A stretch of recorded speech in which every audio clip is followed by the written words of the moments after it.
Hello, let this question. Acceleration: a rocket moves forward by pushing the surrounding airs backward. Reason: it drives by the necessary thrust to move forward according to Newton's third law of motion. आइए हम इस question का solution देखते हैं।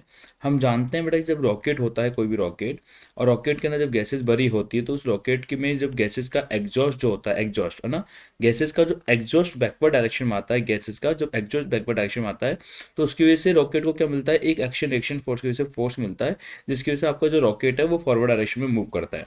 तो rocket move करता है forward direction में, तो गैसेस जो रॉकेट के अंदर भरी हुई है उस गैसेस का एग्जॉस्ट जो है वो बैकवर्ड डायरेक्शन में लगता है, और उस बैकवर्ड डायरेक्शन में लगने की वजह से रॉकेट आपका फॉरवर्ड डायरेक्शन में आगे की तरफ मूव करता है। तो यहाँ पे जो एक्सेलरेशन बोला है कि rocket move forward by the pushing the surrounding air backward, surrounding air backward push नहीं करती है, बल्कि उसके अंदर की गैसेस का एग्जॉस्ट जो है वो बैकवर्ड डायरेक्शन में आता है, वो उसको पुश करता है फॉरवर्ड डायरेक्शन में जाने के लिए।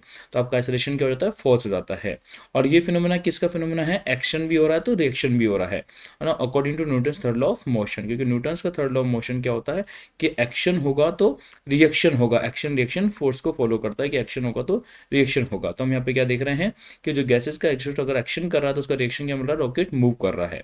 क्योंकि एक्शन और रिएक्शन जो फोर्सेज होते हैं उनकी कंडीशंस होती है कि अपोजिट डायरेक्शन में लगते हैं, इक्वल मैग्नीट्यूड के होते हैं, और डिफरेंट ऑब्जेक्ट्स पे लगते हैं। तो अगर एक्शन गैसेस पे हुआ तो रिएक्शन किसको मिला, रॉकेट को मिला, तो डिफरेंट ऑब्जेक्ट हो गया, अपोजिट डायरेक्शंस हो गई, सेम मैग्नीट्यूड का मिल रहा है, और ये Newton third law of motion को फॉलो करता है। तो हमारा रीजन क्या हो गया, ट्रू हो गया, और जो हमारा एक्सेलरेशन था वो फॉल्स हो गया। तो acceleration false, reason is true, मतलब हमारे इस क्वेश्चन का डी ऑप्शन एकदम करेक्ट हो जाता है। ओके बेटा, थैंक यू।